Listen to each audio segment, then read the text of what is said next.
Posso ler simplesmente o que eu escrevi aqui? Pode. Então, eu faço aqui um preâmbulo que diz assim: o projeto em causa objetiva revogar o dispositivo transcrito abaixo, acrescentado à Lei 6.031/88 em dezembro de 90 pela Lei 6.367. O item 6 a ser revogado diz o seguinte: item 6. Na área pertencente ao terminal intermodal da carga e cargas, TIC, não será permitido o uso industrial. Aí, em consideração, o terminal intermodal de cargas, TIC, quando foi criado há mais de 3 décadas, foi concebido para que fossem implantadas somente atividades relativas ao transporte de cargas. Acontece que, com o passar do tempo, houve na região altas demandas para o uso de edifícios corporativos e de indústrias de alta tecnologia. Com isso, a implantação de empresas de transportes tornou-se muito dispendiosa. Acreditamos que, com a deliberação, o referido condomínio poderá conviver com construções com características de ocupação comercial ou de industrial não imposto. E daí vem o nosso parecer, com a contribuição valiosa do Fábio. Diz assim: esse conselho manifesta-se favoravelmente à essência do PLC, mas observa que, estando em curso o processo de revisão da Lei 6.031, não recomenda a aprovação isoladamente deste item e assim propõe a rejeição do projeto, encaminhando cópia da presente proposta à equipe técnica que atualmente trabalha naquela revisão. Campinas, tal. Aqui eu só gostaria de fazer uma observação no parecer. Eu acho que ele ficou um pouco dúbio, porque nesse ele fala assim: manifesta-se favoravelmente, depois ele fala que não recomenda a aprovação. Eu acho que a gente poderia substituir o manifesta-se favoravelmente por compreendermos a essência do PLC, mas que a gente nos indica pela não... Manifesta a importância e a relevância da matéria. Isso. Eu fiquei pensando nisso, nesse assunto. A discussão, né? Isso, está aberta a discussão, exatamente. Então, deixa eu defender o favoravelmente.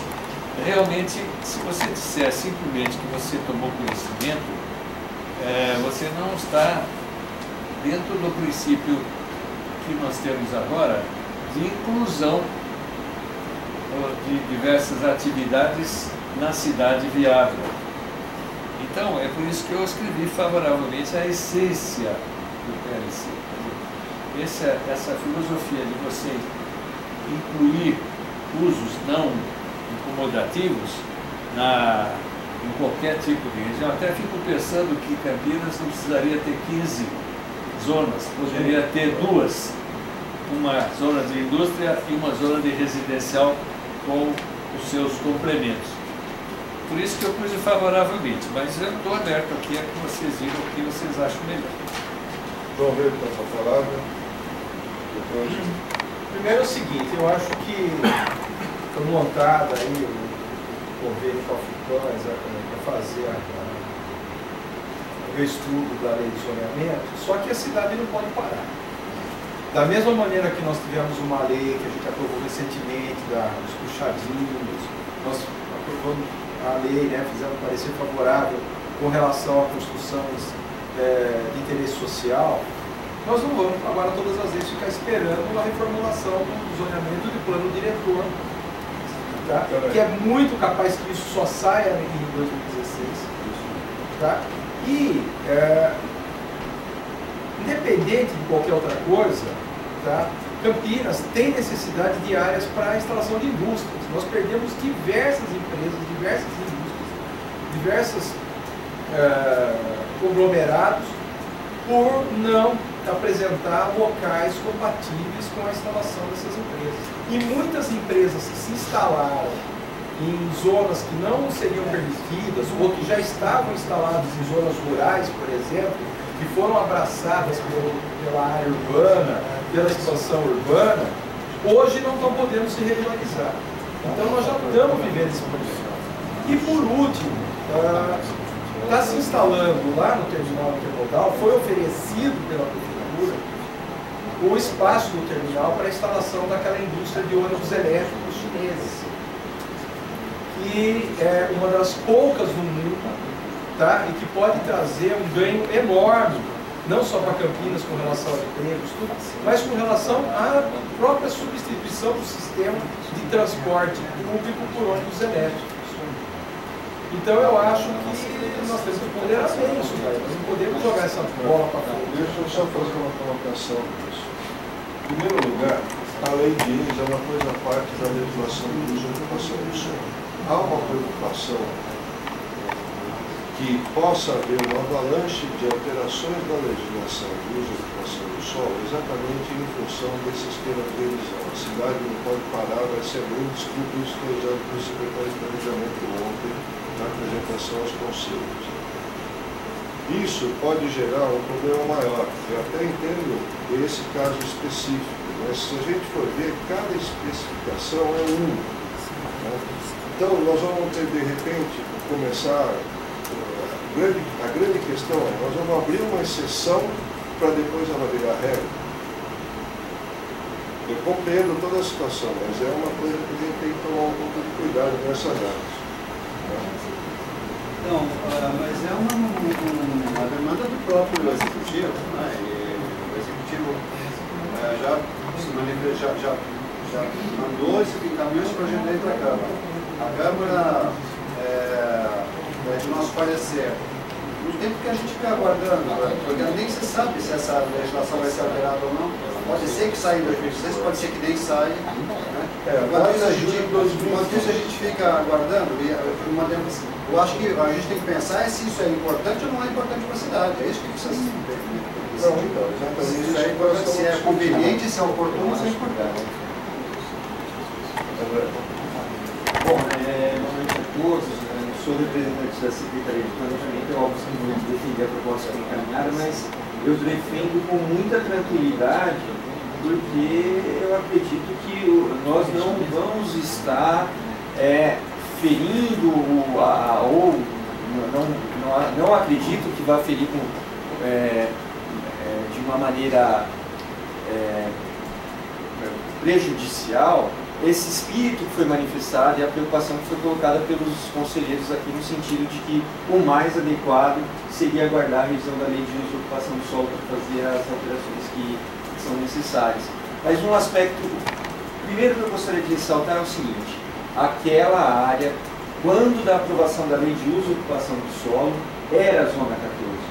É a Zona 14, na verdade, não era, né? É a Zona 14 e o uso industrial era permitido. Quer dizer, se os estudos que culminaram na elaboração da lei de uso e ocupação do solo de 88 foram feitos, todos os estudos, e eu quero partir da ideia de que isso foi feito, a ocupação daquela área como a destinação industrial foi estudada, foi pensada. Segundo aspecto, essa alteração, o histórico que eu pude resgatar com as pessoas que trabalhavam na época, ela foi no pleito dessa mesma associação que hoje diz que acabou virando um entrave.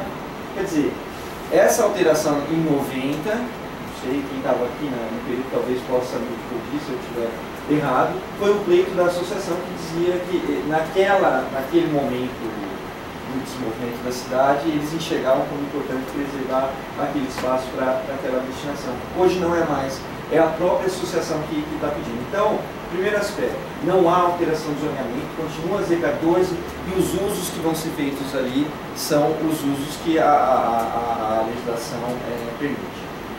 Segundo aspecto que eu ressalto e tem a ver com o que o João Verde acabou de falar. A gente está vivendo um período que, para você trazer uma montadora, os estados, não são municípios, se matam para poder trazer uma montadora para a cidade.